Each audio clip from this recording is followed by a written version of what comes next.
I think the Federation model was a fantastic model for many years.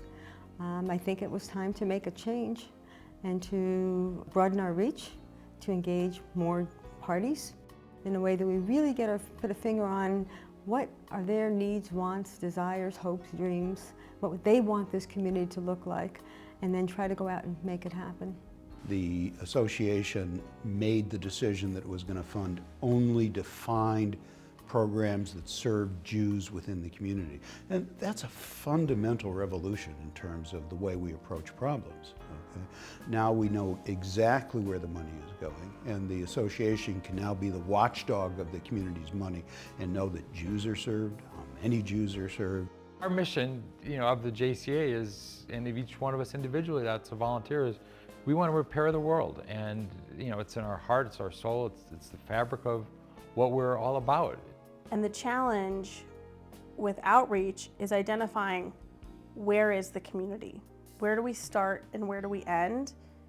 And how do we make sure that everything in between feels like they're part of us? And I think that if we fail to reach out to the disengaged and unaffiliated population, we are at risk of losing our community. I wanted to get back into the Jewish community. That was something that I needed to do. And Birthright really, really was the turning point for me. Israel meant another country that we would talk about in Sunday school until I actually got the opportunity to go there. It changed my life, it changed my perspective, it changed my relationship with my friends and my family, and I owe all of that to Hillel. There's nothing like the bond between Jewish families raising children that are the same age, and if it weren't for Jewish Baby University, I wouldn't have had that opportunity to have such amazing friends, and we're raising our children together. The chaplaincy is a huge need in any community, and ours is no exception to that.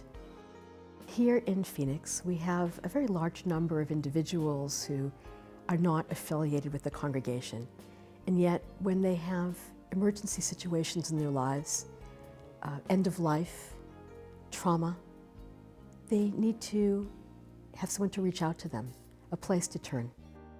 Years ago, a senior center concept had been developed.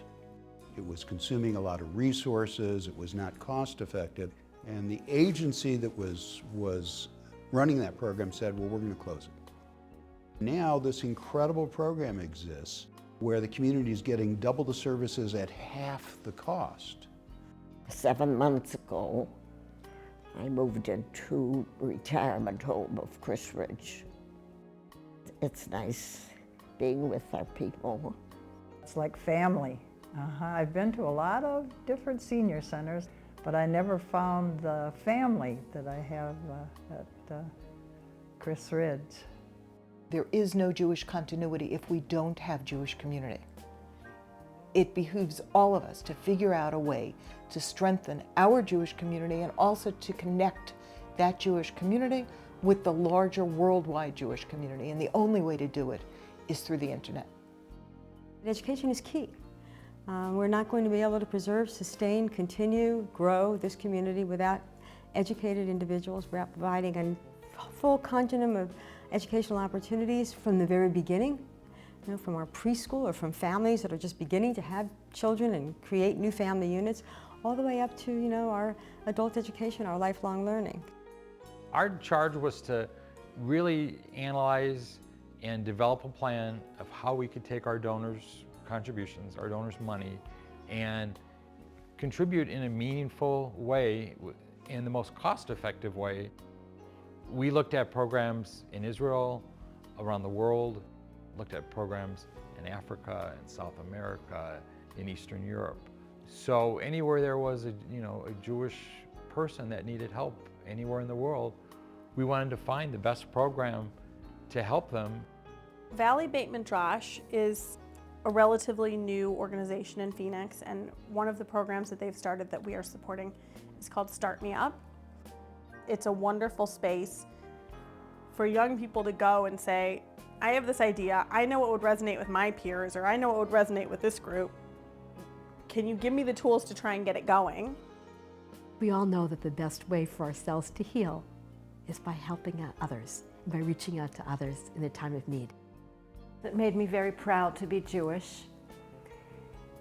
It made me remember my grandmother and everything that she taught me. She was a very generous, loving person and taught us that you always give back and help the less fortunate. And I was less fortunate this time, and it was just an amazing, amazing gift. It just restored my sense of pride in my heritage. This community needs to be able to help those who are in need.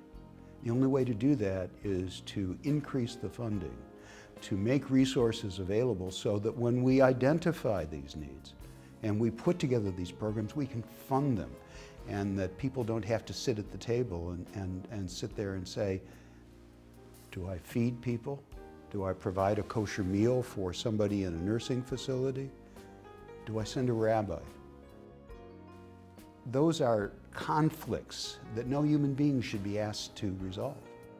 If we raise more money, we can do many more things. And as I said earlier, I think education is key in terms of moving us forward as a community, as a people, and that is critical to our future. We need your help, we need your ideas. Nobody has a lock on good ideas, and I think people find we're very welcoming to everybody's contributions, whether it be ideas, money, time. We need all of it. There is a palpable new energy happening in the community, and I want people to be part of it. I want to be part of it. Your support is making all of this and more Possible.